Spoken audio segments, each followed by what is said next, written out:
achouba igani aba name of the days sing achouba ni igani dagi month sing sisu ko June July hairo si capital letter na hogani ma sim chu khangjalo proper noun sing si iba matamda capital letter na hogani aba we have to begin with the capital letter for the proper nouns yare ko habadi name of the days month sagi date si manung chankre si kangu sing se ko si khona achouba na hogani next ta mi maming sing si proper noun ne particular tag eb aduna kari akhoi mi akhoi gi ming iba matam da hoba se capital na igane aba next ta event haire event haiba ta de thodok sing samna khongjom war hairo mase akhoi na particular tag pa event ni adoba taraga di proper noun ni ma se capital na hogane aba khongjom du ki aso ba hogane aba yara ko asumna historical event sing ta iba sagi khongjom war hairo natragana Anglo Manipur war hairo sumena event sing kaino proper noun oibadina capital letter na hogani cm chu khanga da basi so hayeng correction error da lakadoini proper noun da heng madi small letter ni iram monang adu lanba atu su phadoini yare ko asumna leire proper noun common noun hairo common noun haba tarak de sai hai kre name of the sisu kaino parcel or thing oidrumi tobata di kaino hui haira kana hui jat kang lu khudim chi khangna drumi be sense common adu be taraga di ango haji अखोगी Manipur दसो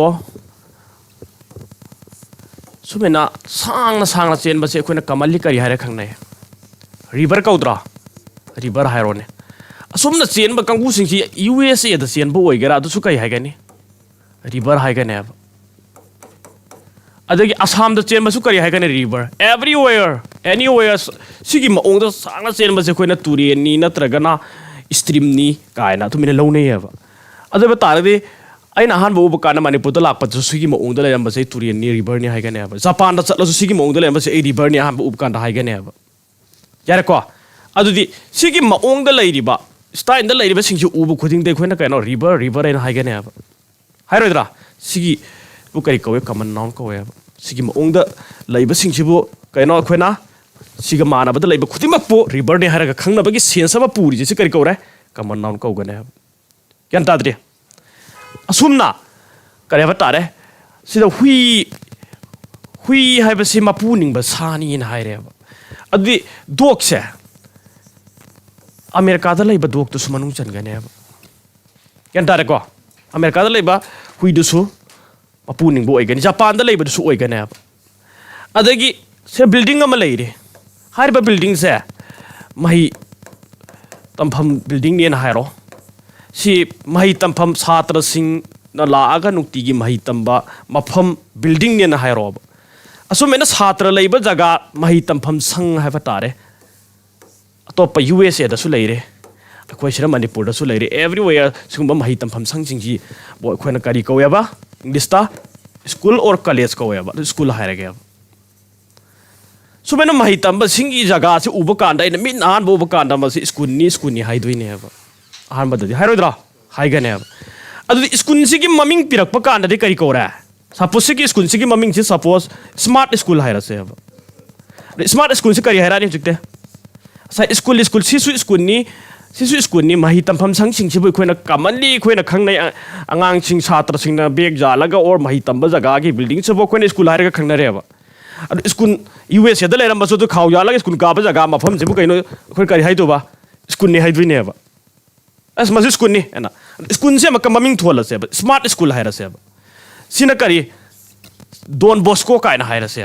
adu di hoji maming thola mahi tampham changchi ke makam maming tonga na top maming ma pirak pa matam da di top maming ji kai tare du te smart school se kai tare proper noun hai ga ne ba Don Bosco school se kai kore proper noun haira ne ba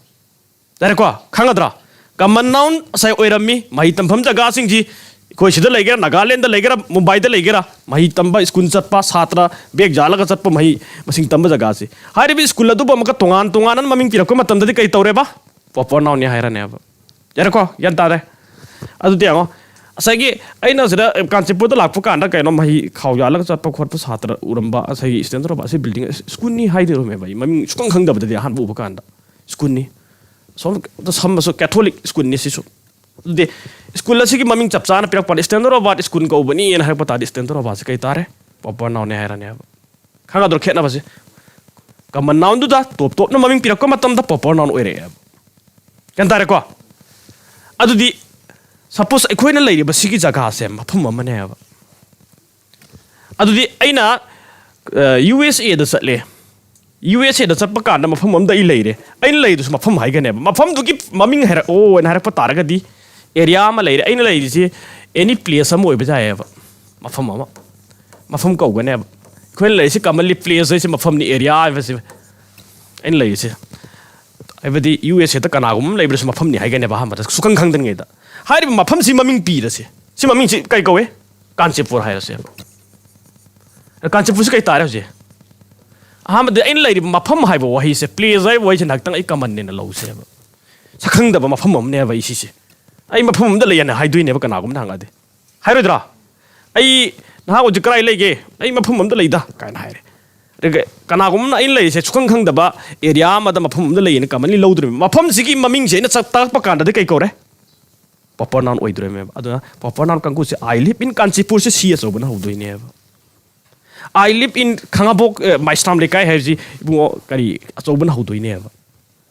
khangadra asumna lam area sing ji maming ji pirak pa kan ma chet nai na pira eba khoina Kanchipur Langthawal kaina sagi lerami be area sing to ki top pa lau thuaga khaiduaga pira eba adu top na pirak ko matam da kai tare proper noun ne haidem akoi mioi ba se siba nai haire akoi mioi ba ba se sida phami ba khuti mak se akoi mioi ba ngak ta ne eba adu ikoi mioi ba sigi marak tai na khandu ase ba tuam ba du ngarang hospital da ikoi da ngarang la gam ba ikoi sira jorom ba tuam ba do ngarang hospital da ma pukhatlami ahing da masa ngai da ta na na haire se adu ikoi mayam sigi marak ta gi ikoi si mioi ba ngak ta ne ba pun ba si ikoi mayam si marak te khandu ga kana no pire se tuam ba ko bu na fa du ne maming pire e ba khandu ga particular ikoi sin apun ba khang na ye ikoi sin mioi ba hai ba sin kai no common ne ba sagi mafam hai ba kan da common oi ba dum na US da leiba mafam du su mafam ni miyam na ai jaga ma leiba do mafam dui maming tira faka anda kari proper noun oi kre asum nei khoi mioi ba si ba nai ba ba si apun ba tom ba su chaw ba su rita su Jennifer su every once human being khudi mak si ba ai na manung chan kre ba adu human being de tonga na lautho ga khoi si ming tira faka anda de kai tare top pa hai ga ne ba du ni top pa hai ri suppose nangi na magi na maming kare tare sana thoi ko here wa magi na adugum laba kare kana maming ama hero Avinash ko re hero Srinivas ko re hero asumna tongan na maming tholak pa matam da di kai tare proper noun apun ma khoi mioi ba mani si banai have kan mioi ba ai su yaw re len khudimak yaw ra bani adu mioi ba bo wai si kai tare common ne ba tongan lo tholak pa matam da di proper noun khanga dra common noun ga proper noun ka khena ba kitang di mind la bro ba mani ngum yari bro adu di asumna se larik me am leire ai larik me am leire to larik ni si larik ngang tani si kai ko ni ai book ko we si su kai ko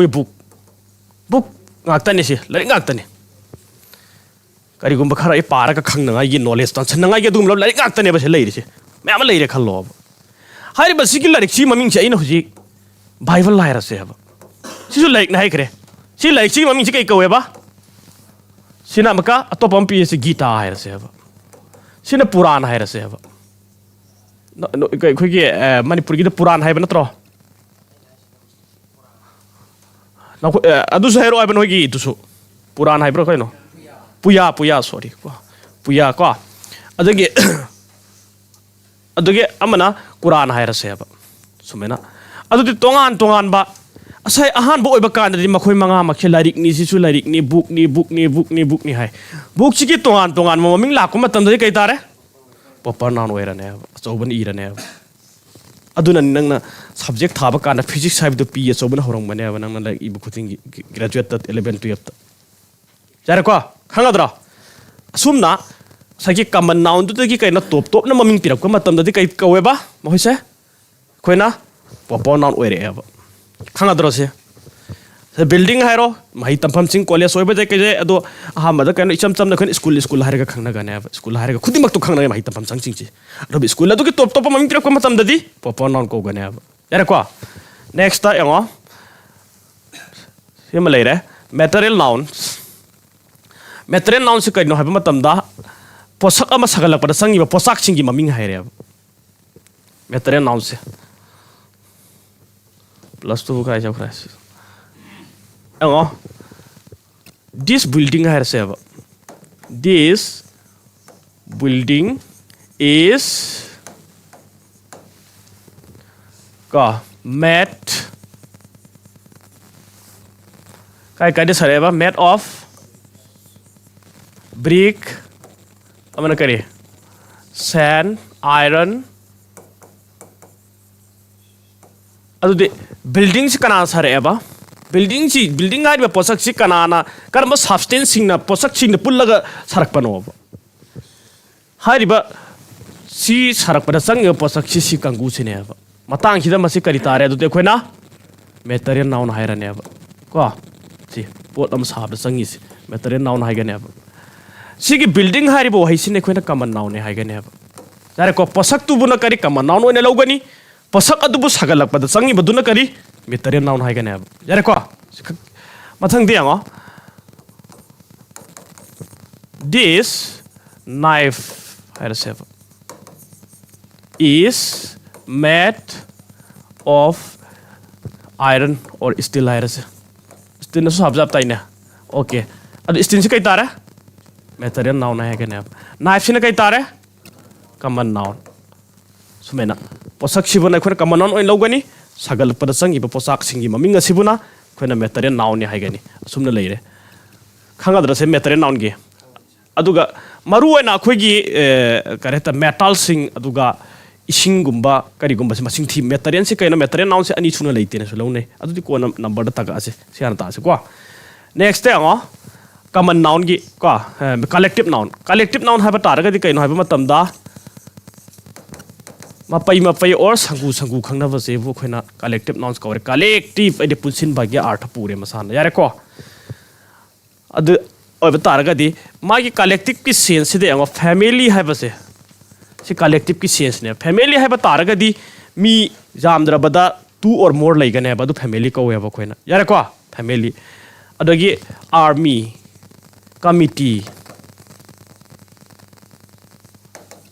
committee सिसु some members को लेगने family army committee समय लेरे fluke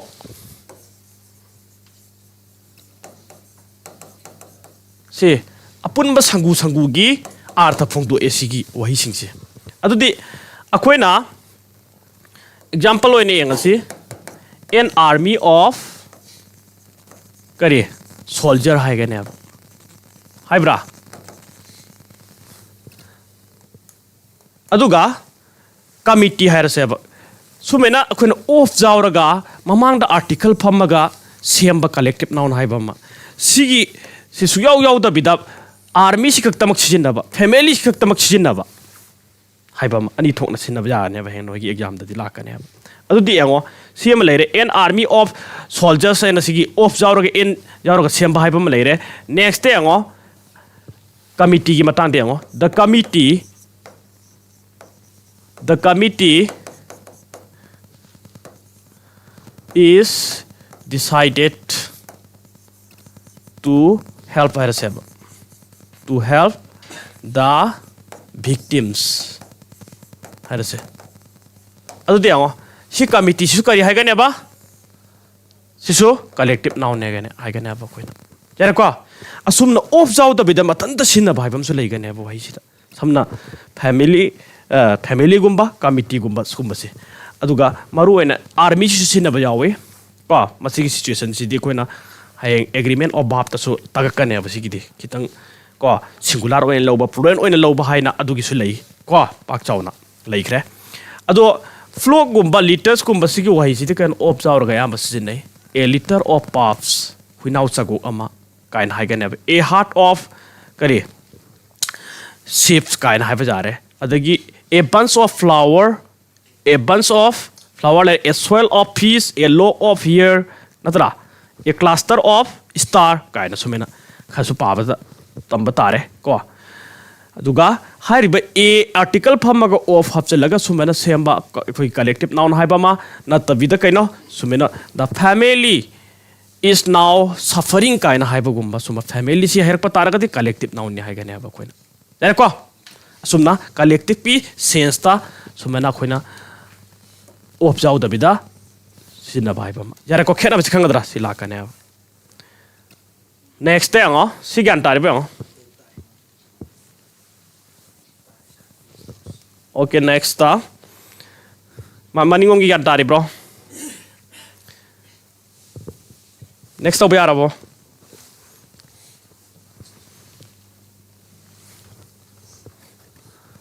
mathang the noun se bo khoina number haibam su laye ba noun se the kari countable har khai do ma se sorry ka do number ko la se countable haiba ma amana kari uncountable haiba ma smena makhala ni thok na la ya ba maka noun se makhala ni thok na makala ya ba kari gi masing thiba jaba amati jata ba hina yare ko countable hai na kari nouns that can be counted ne ba yare ko adu uncountable na nouns that cannot be counted ne masing thiba jaro idro ba ne ba akoina uri ba mitna uri ba posak sing sira masing thiba jaba jata ba hina makala ya ba suppose some se masing thiba jata ba gi uncountable ni manung challe ba samna aina minna di ure phau re agi sumang da or kai da madu phau du kana su masing thina de ba adu uncountable noun de khelo ga ne ba thiba wa ga da ngamro ba gi sense am da pu ba ni yare ko ising hairo liquid matter and sing chi mahi gi mari le na ba sing chi khoina uncountable gi manung da san khane ba ya yan tare ko asumna countable ha kana akoina sab lari gum ba si masing thiba ja ya 1 2 student hairo masing thiba ja ya yadra ko kamela ma lae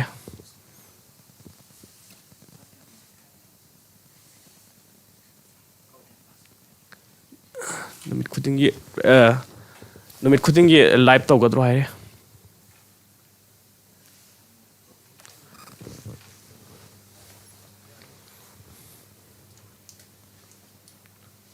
okay next time nouns countable and uncountable ani thona khai to eko countable hai ba taragati kaina masing thiba jabe aina hai ka liquid pot aina khangjaba experience tadi kaino liquid ki oiba posak ching se yan dabra samna liquid oiba posak se kana tare water milk sigi ko tai kai le liquid oiba pota se le ko etc adagi se yare ko si kangu se kai tare koina Meteran ki manung uncountable ki manung challe ba meteran noun si masing thi badi jate adubu akoina measurement to badi jaye ba suppose a cup of water hai badi measurement ki sense ta pirak pa jaye ba 2 liter of waters or 2 liter of milk ena sumena akoi number hai ba tare ko hai badi of hapcha laga mamang da number hai ba tare kan ta bra 2 liter 3 liter is measurement ki sense ta koina pusal laga sin badi jai natabada chamna masagi leijaba maong dadi mase akoina kaina masing thiba jade measurement natana yare ko khangadra aduga ayam bana kari akogi materials kangu haba tare kare metals kangu si name of the gold gumba se material manung challi ma khoiso gold aduna ma khoisi uncountable chingi gold adagi iron ma khoisi kai chale name of the substance sing si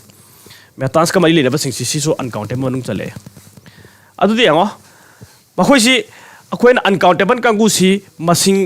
amadagi ani dagi haiba masing thiba yadrabani na makhoi ase plural semba yararoi haba uncountable se kaino masing thiba yadrabani mai singular plural leigadra leiraroi ba yambana masing thiba yaba jutane ba singular plural lakadro se 1 dagi 2 lakpadu 1 haiba duna singular lakadru meba 2 haiba duna plural lakadoi neba siji masing thiba yadabani singular plural haiba thu aroi ba song thu aroi ba khangadra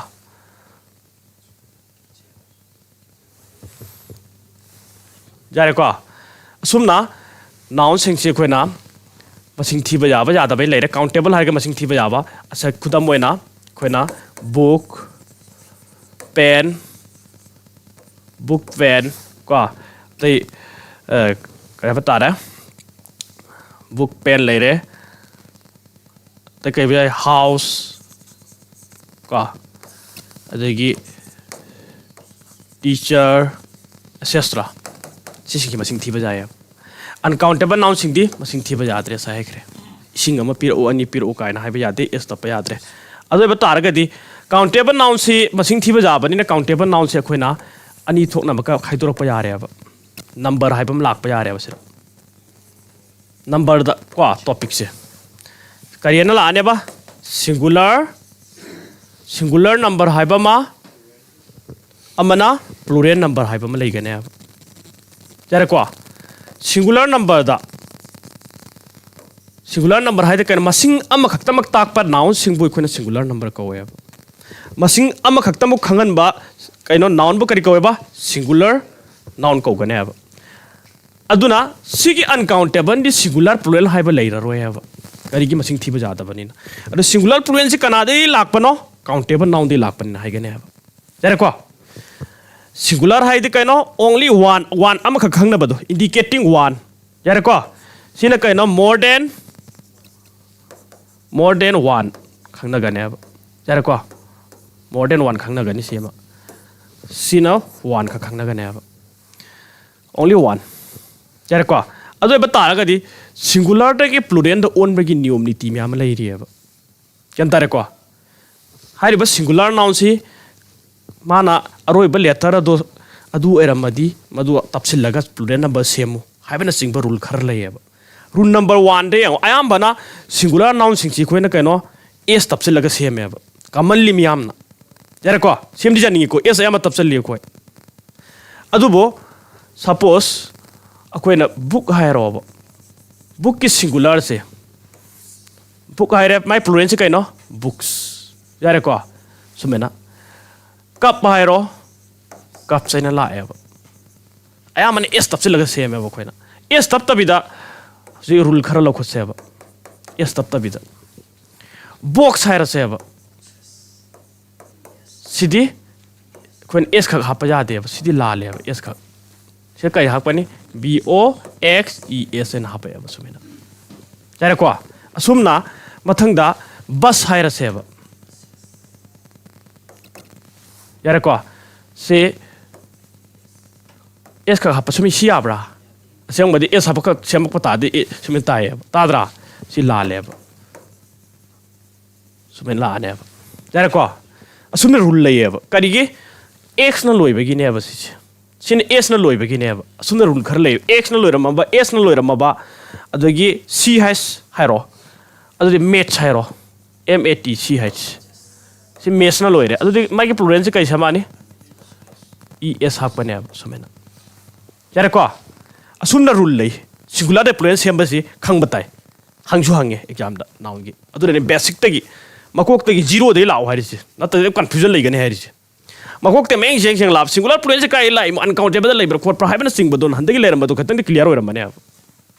oiramatra aduga ayamana liquid ki karigi kare batare metans kangu sing je khoina oiba magi uncountable singba adugi marun abstract noun sing ji khoina uncountable ki sense da sinayeba kenta bra magi plural leite ba proper noun so plural leite si khangjal loba proper noun so ani suna leite lo ya mar ko adagi metare noun so leitre amana kari sai abstract noun so leite ba adudi abstract noun sing jo uncountable manung chala bani na kari kana tar year hai roba ko yar ka se khoina kari fa tara wisdom hai roba sorry ko wisdom ubro ne yan lo sing ji bu ubro po so na leibro leite ba music hai ro si abstract noun ne ba magic si posak one labor ne posak on piro magic tu macam piro habia bro sumena nang nak khanda batai ba noun si abstract noun la kai loisi lai lai na khange batai posak one labra pasi khutna sok pa jabra min uba ngambra only maming khakta khang bra ha base to test to batai magic ai base nang yeng matam te sok pa jaba man bane khanja luk pan da yeng jabro na laibri ngom posak one asumna wisdom music lai khre abstract noun gi abstract noun si kamena seng bane ha bi rule su me am lai ba common noun tagi abstract noun semakpa adjective tagi abstract noun semakpa verb tagi semakpa sumna rule me am leibadi yan tare ko adu tam na dum kedo ke si gyan tari bro si pose makha ki last pens ta da di dum hero question aduga next asumna laire next ta yango akoina ona loiba kangu se mango hairo mango sen hayaba yare ko tomato hairo kari hai tomatoes hai ka ne ba asumna uona loi ba sina kari hap chale last ki o loi ba se es hap chalaga sem e ba semaktra sem e ba adubo uona loi ba taraga su es hap ta ba kangu lei ri ba samna photo gumba radio studio si kangu se foreign word hai ka khang nei ba rule in da bhai tar exception jam lei ba noun jini koi di pak chawri tai di part of se kharu phai ba noun kangu chine ba da singular khakta da sin ba plural da khakta da sin ba singular da artham oi ba plural da ma artham oi ba sumen yam lei khre noun se adu khar kana pa de dum lai thura kani adu de yango photo si kangu si di es tap ka seng mane khoi plural sem se kai khak pa ne ba es ha paroi ba si di es khak si es ha bata de na ha ka dum sung exception oi ba se nangi exam da di sa gi error gi matang da hang pa jai ko adra es tapam duine ba mas es ka tap chalam de photo se na adu nang pha duine ba has photo si di es tap ja di si es ha ka dum se la le si pha duine ba du noun si am khang ta ja te le ra ane ba maka noun si pak chaw ba ade tomato se es ka habam duine ba man la na es tomato di gai di no ja de es ha pa sem ba da me nang pha duine plural sem ba kan ade singular plural si jam important oi bro oi da bra oi ba o man da exception oi ba sing si khar mun na pa ba da kar oi ba hai rule myam thoka si ne ba adagi hojik rule o in be o loir mala ne mathang f hire se ba y hire se ba w I f e wife mai fluency kari w I v e s to on thore ba to f vi si kai na mo sin ki v e s na khagadra asum na wife leire sage do mena knife hire k n I f e f e na loi ba si fluent da kari do on thoe v e s to on thore ba to f isi kai don thore v e s yara kwa asumna rules kya marom le yeb ado hari be f amadi f ine loiba kagu se mathangda f na loiba kangu deng chip haira se ba shesu f na loiba kangu che sai v e s na on tho ai khre ado on tho ida ba kangu s hapsala khakta semba exception oiba rule ma kala ibne ba kenda bra si sipsi VES te lala ne ab rule in dev yes hab chala kane ab aseng bade rule de kari herang bani f amadi f e na loi badu VES hab chala ka plural semi na hai bane ab ado s hab chala ka semba kangu group ma exception oi batu sip gum bathuga isine ab som lai gane ab adu de wolf fire over sagi WOLF wolf to f na loire si su yango to WOLVES to si rule in bani na to f na loiba si VS to on to ga wife su sema khare ba khoina shift ta di abra ya de ba hayeng nangi error da di kari re pisal long bani shift sa es ka hap to in s sum me kai da sa ka doine ba nang na or tra sorry shift si kai no sigi si has IEVES and sumin islam do me ma de SCFC F log to B S ni masi chumani na chatru me bal yauna pa da satra de adura ma asuk phangi english na haira ga leho bane ba yauna pa tra bani na lai ba suman ba lu ba suman ba jau chilu da ba adu de ma de asyang ma de ma na khalli ba kaman mayam na khanbu khallaga di sigi ma ong si chumi C H I E V E S si chumi na ma lo tera kholam bane ba wakhan ma cha ma na yau na par ba tar ga di si kholam doine ba chum ba si na chumi si di lali ha se khanga doine khangadra sigi difference aduna noun se pak chaw bani siama khangba tai next ta compound noun se kamana singular plural se makani haiba su leiri compound noun ganda bra adu di yango compound noun ma haira se brother in law haira se brother in law haira se sumena wahi compound haiba ta de ayambana marak ta hai fen tam ba sem da ba su yawi compound gi ganda bra ayamba de hai fen tham ba sem nei ba adu ba taragadi magi main word se the plural sem hai bam lai ba maru ena sumena preposition jaw ba sing si di magi main word se sira maku ki oi gal le ba si oi de ba preposition ga sumena punna sem ko in gum ba chala se pa se kana oi gal le ba si sira sem ba ne ba plural se sira sem ba ja de ba hayeng di nang error da di sira is tabam doi ne ba krai tabam ba ne ba loss ta ke is tabam do me plural do adu di nang sha father me ba brothers in law ai ba se yes se tap toy ne ba piram doi ne ba heng nang like to re error da di brother in law se heram doi ne ba nang sha pha doi ne ba asum na noun sing si kupe ko khang batai ko brother in slow hairo adagi passer in by hair se double s er ko in by have tra in yaw bra se ba passer by hek to rang mani so mani adudi ango adudi by sira preposition gum lei bra lei adudi kana hapani sira hapane se passer by sira s se tapane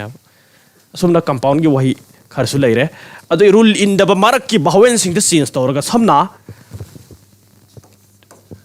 tut hairo ne sorry tit hairo tit si singular na tra adu di marak ki bawel double e si double o to ga tut ene khone sam e basumena dare ko adagi style hairo sirana kari hafte laga sam e r e n hafte laga sam e bato sirana marak ki bawen sing si change to ga sam e si sumena singular plural sembagi niom sing si mamutana mayek seng na khanga da bane si ma leire aduga singular khakta da sinna ba matam so pura plural hai ba sinna ba yada ba noun si mam leikhri bane dare ko adagi plural khakta da sinna ba singular da sinna ba yada ba noun su leiri ba adu kangu do sin number gi manung chan doine ba masu si ma khanga dra adugi dudi ko na next class ta su ko pithorake adu de ango sentence improvement sentence complete close test ki video thabiro aire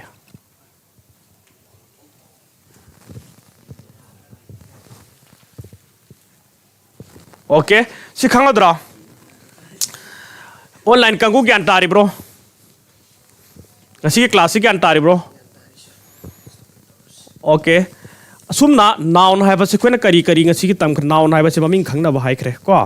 maming khangna ba wahi singbu adugi noun se chorak na makhala ni thona khaido e concrete noun haiba ma abstract noun haiba concrete noun haiba se kari no haiba tamda posak oina leiba mitna uba ngamba kaigumba kanda magi kaino mafam hongdo honjin jaba hairiba singa sibu concrete noun concrete ai di posak haiba ne ba posak ki sense tane noun la sibu mitna uba amadi uda ba ju pham oiraga makhala ni thona khaido e haira sujara e doi jaraga di ka minna uda ba dubna kari abstract noun amadur minna uba kangu jina kari concrete noun taraka dure sagido ko fet ni singak seba ko very revision wana ado noun la sikai no concrete noun se amaka sub classes mari thokna khaido e kari kari ahan bada hayo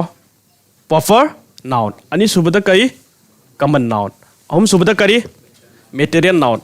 mari subada collective noun asagi do amak explain piram ase proper noun adi kari ne ba top top misak posak thaudok tarik yare ko hariba gi maming khangna ba singsibu kari ko ba khoina proper noun ko gane ba proper noun ke example pi khre khoina ko aduga mathang da kaino ani subada common noun hade posak or misak ama haiba matamda adugum lamha ki jat kanglu khuding ma pukhangna ba ka adubu kari ko ba common noun ko ba common noun ko proper noun ko se kam na khoina difference sai ta khre na sagi common noun du da top maming pichla ko matam da kari oeba proper noun ayam bo oi hai kre ba yare ko sagi mahi tam pham sang chingchi school ko wi kare ba ta khanga bok ta leibu du su kanchipur da leibu su agi kwa kathen da leibu du su khau bek jala kholam mahi tam pham sang chingji bu khoine school du gi maming pi ko matam da kai tare ba proper noun ni hai kane ba yare ko sumna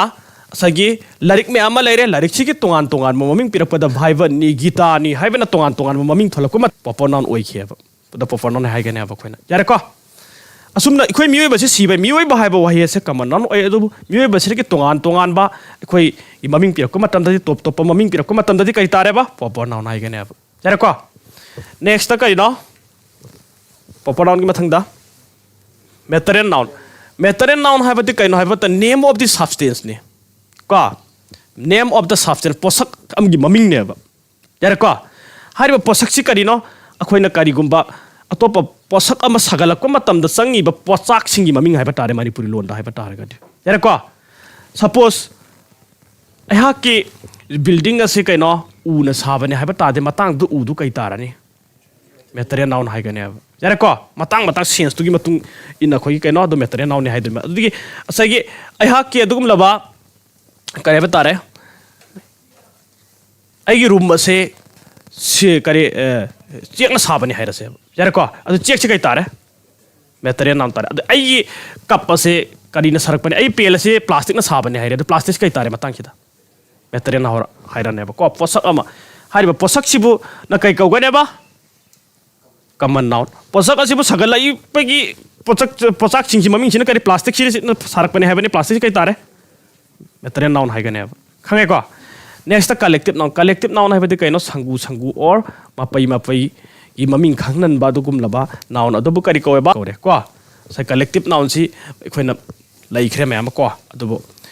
khudam moina pallab kanda family gumba committee gumba army yar ko an army of soldiers haidra adagi a class of army of soldier a soil of peace yar ko adagi a flock of sheep yar ko a heart of elephant yadra asumna collective noun si mapai khangna li heart committee ko adagi families hariba singsina asumna leire aduga noun ase amaka khoina masing thiba jaba jada ba haiba maka lei yar ko countable haiba ma uncountable haiba ma masing thiba jaba noun dubuna kari ko ba countable noun ko re masing thiba jada ba dubuna kai ko re uncountable noun ko re yar ko ado countable noun se masing thiba jaba khoi se pi khre masing thiba jaba jada ba se dum sana so dum khanga kani nei naraga yar ko nei naraga samna book pen ko masing thiba jaya ba anga soba hoi jum kok thiba kaina thi dro masing thiba jaba ne to jum thi ri se next up pen house sumena ko leire loga masing thiba jaba countable noun se be khoina singular haiba plural noun ne khoina masing thiba jara ba ma se khaido one ai kolom ma I have a pen haire to masing thiba jaba ni e phamba jare to ko yadra pens adi I have some pens kaina ko ai kolom khara lei haire adu plural tare nadra sumna leikre digi plural haiga na kaino amadagi hen ba haire jare ko more than one people or things next day ngo singular da ki plural to on bagi niyo main haife sera pidi ko makha ta na rules pi raga khoi nei dar kani ko adu da ham bai ngo books si s tapaga si commonly man s tapi hai ro s tapaga sem da kangu last s taramba x taramba c haisna loiramba sing si di kari hape es tapse laga seme yare ko asumna next day ngo ona loiramba kangu si de amane es tapse laga semi adubu ona loiramba taraga su es khak tapse laga semgadawa noun khara lei samna photo radio haibase akoine es tapse laga semi es tappa jade moji exception ne so mane exception so mane leire next if amadi f ine loiba kangu sing haiba tare sagi wifi ro f ine loi wife se ado fe se akoina ves ta onthoaga akoina plural number seme samna sisida f ine loiramba ji ves f na loiramba ji ves sumena aduga f na loiramba taraga su ves hapta bida s kha hapchalaga sember rule in the basulai yara ko samna chips adagi brief se f na loi adaba taraga su rule in the banina makoi si manung chali rule in the bagi aduna s tappa seme proof mesta proof to kaina habado noun da sina bajayaba PROOFS jare ko proofs sumna leire si phoji kan tarabo question hang ba hango kan ta da si kisira se noun ki basic oi baduni hefet sigi ya tare ko betre noun khangani ko proper noun khangani ko adudi proper noun kari no masa khanga bani na pet adudi dharma gi larik sing proper noun ge sai manu chan khre samna adagi khoi gi atopa topa larik ki maming birak ko matam da adudi ma khoi se capital na hogadra small na hogadra du su khangelo re proper noun sing kari na hogane ba capital letter na hogani cm heng ira la su basic hora bani se gi adagi ayam bana noun sing x s c has ma khoi na leram ba kangu se kari na seme hai plural number se es hap chalaga seme hai es khaktam hapa sem de ko on loiramba se amba kari hapa sem hai es hapa ga sem hai adu exception da kari adu foreign word hai ba tare foreign word en hai ma khoisi ko adu de kari hapa ga sem rule in da radio photo studio hello fiasco folio kaina lei ko hari ba kangu singsi kai hapa sem es hapa ga sem yara ko next ta kari if amadi if in loiramba kangu singsi de kari na hu selaga plural sem ba F amadi FE ase VES na replace tawraga khoi plural number semeba adubu F amadi FE na loiba taraga su S khaktang mak hapchal laga VES to onthok ta bide S hapchal laga semba noun khar su lei adugi manungda chip amadi verify visa adagi aina proof ka ina piriba si kangu se amani yar ko sumna leire next ta sumna leire mathang da mathang next to yaraba okay noun se kaino haiba matam da khoina gender haibam su leyaba noun ki classification saure kariya leyaba gender haibam leyaba gender sida makhal mari thona khaidoeba aha mada karino masculine natra masculine ani subda kaino feminine kwa mathang da kari common mathang da kaino neuter sumena mari thona khaidoeba khoina gender se makhan ka thona khaidoeba mari gender hai base kai to base toro lakha noun de lak pane noun ki masa ne masu noun sing sibu nupa tak pra nupi tak pra or nupa nupi punna khangna bra natraga nupa nupi leita bra hai ba tak na ba sin nari ba khudam mado tak na ba sin nari ba khudam mado bu khone gender ka we yara ko nupa tak pa kangu si kai ka we laba or nupa tak pa sibu kari masculine gender ka we nupi or amom chat khanghan ba si tak pa kangu sin kai ka we ba adugu noun dunna feminine gender ka gane ba nupa nupi khaida ba punna khangna ba ki sen samna student hairo satra haiba taragadi school lamda satra sinu pa sunu pi su leigane ba adu nupa khakta treat to ba yabra nupi khakta treat to jaroi apun ba khangna re satra hai moi si asigum ba se kai kore common gender hai gane ba yara ko ade neutral gender hai kari maruena magi masculine feminine ta khaidre leitre maruena kaino na living thing si sing gane thoi panda po sing si thamna siar hairo adugi leiriba kap hairo moi thoi panda bani na moi si gender leigadra tayra mo sin neutral gender ne hairane ba thoi pan ba singchina yara ko maruena masculine feminine thoi pan ba dare ba nei nara kaduis yara ko adu di masculine de ngo suppose nei na se boy gi de kai no magi feminine ta kari oi gani girls la ne mai common de kari oi bijai student kai na ha yadra ya ya asumna common feminine thoi pan ba pok ta di sumen ahum thona khoina laigane ba yam bala kan dare ko ado masculine feminine da khogi top male kai na hapcha laga same group su lay ba sele masa uhong idana boy haraga girls students na suppose doctor hairo ba doctor hai ba si nupa doctor jana kari hai male doctor nupi den sumena wahi tapsal laga male female ne chatpa kangu su lay sapsana war che hong da ba kan dare ko mai janda sem matam da adu te ngo neutral gender laigadra si thoi pan bani sigi neutral gender di oigadra moi sa oidra bina moi neutral gender leiro neutral gender hai ba tara ga kaino ga thoi pan da bhai bane pen pencils chair thoi pan da ba si kagu sing chi khoine neutral gender kaure thoi pan da bhai bani na next te ngo father gi de kaino mother sumena leiro ko parents kaina hairodra sumena leiro dra sumna leire gender singchi sumena gender makhan kya leyaba mari ko to pak chau khre gender si so noun si yam bani na ko khoina men leire sumena ngasi gidi seloi selasine kyan ta da yawbra question hangba sir confuse lei ba hang biyo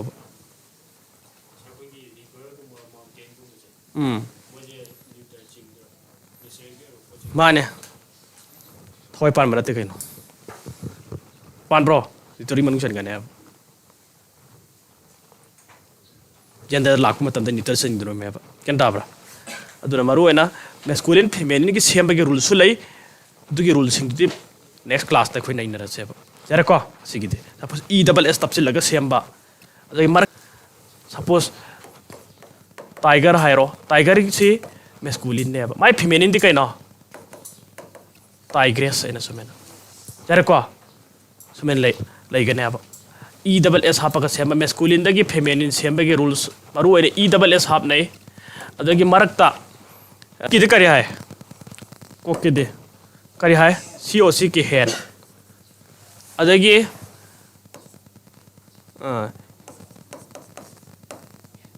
Sigi feminine hero. Feminine genders. He ach a double s gadha to gadha go manjibane. See them hung by the twin. As the Ida life is your enable. Singular part, plural part, Takam Bajawa never don't talk never. He is in Panatra. I don't want any. See, Eraqua.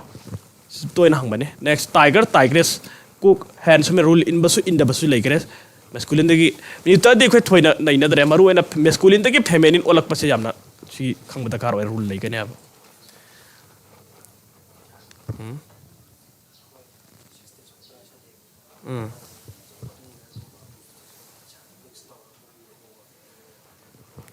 Laibane.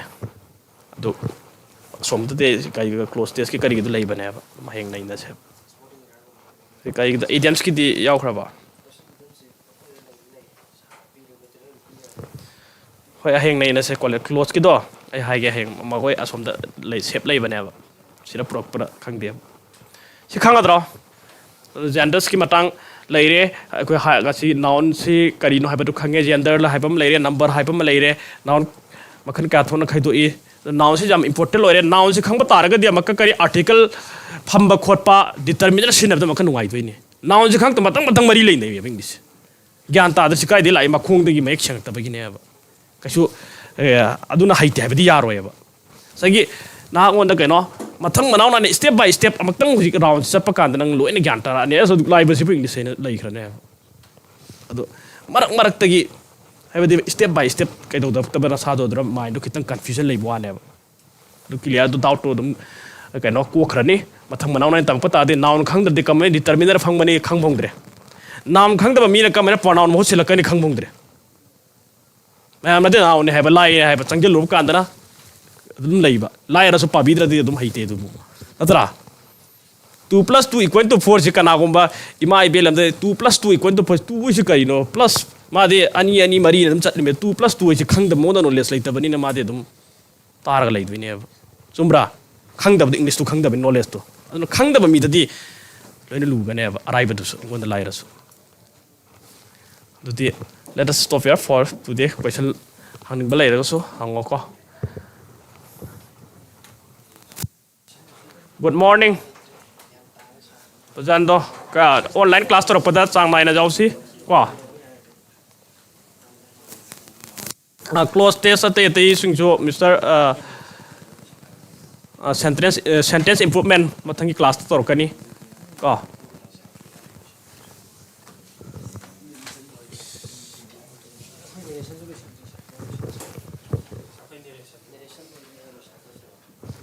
Listen, say, bro. Hey, okay.